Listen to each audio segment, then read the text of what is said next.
ശരണം ശരണം മമ ഗുരുവേ കൃപ നീ തരണം അടിയങ്ങൾ നിൻ തിരുമുൻപിൽ ഒരു മനമോടെ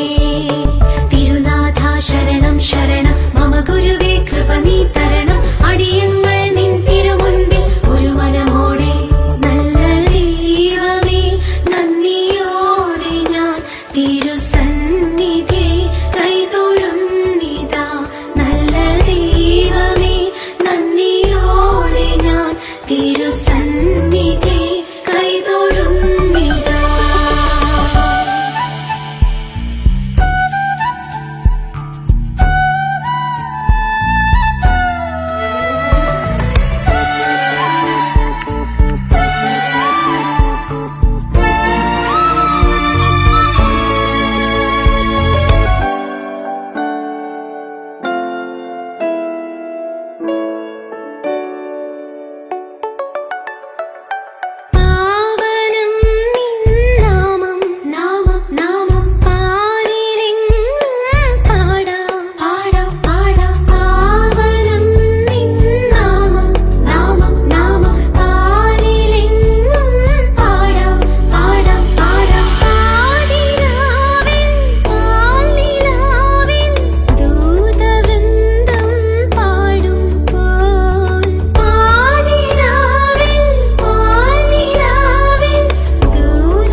ശരണം ശരണം